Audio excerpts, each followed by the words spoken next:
اعوذ باللہ من الشیطان الرجیم بسم اللہ الرحمن الرحیم۔ معزز سامعین، ہمارا مختصر قرات کورس مدنی قاعدہ کا سبق نمبر 12 ہم پڑھ رہے ہیں۔ نون ساکن اور تنوین کے پہلے دو قاعدے اظہار اور اخفاء اور ان کی مشق کر رہے ہیں۔ آئیں مشق کی جانب چلتے ہیں۔ ینطقون، نون ساکن کے بعد طا حروف اخفاء، ینطقون غنہ کر کے پڑھیں گے۔ انظر، نون ساکن کے بعد ضا حروف اخفاء غنہ کر کے پڑھیں گے۔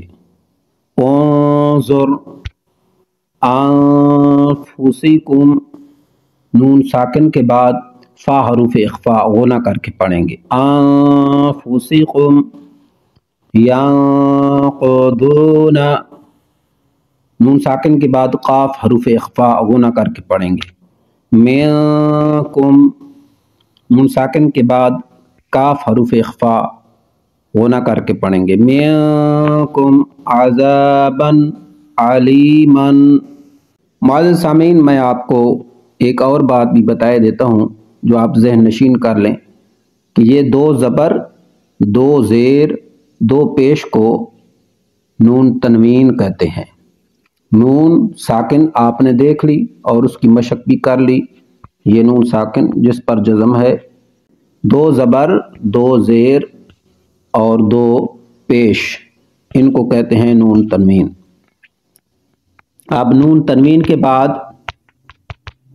اظہار اور اخفاء کے قواعد لاگو کریں گے۔ آئیں چلتے ہیں مشق کی جانب۔ عذابا علیما، با پر نون تنوین ہے، اس کے بعد حمزہ حروف حلقی ہے تو اظہار کر کے پڑھیں گے۔ عذابا علیما خیر تجدوہ، نون تنوین کے بعد تا حروف اخفاء ہے، غنہ کریں گے۔ عدن تجری، نون تنوین، نون پر دو زیر ہیں، نون تنوین کے بعد تا حروف اخفاء ہے، غنہ کر کے پڑھیں گے۔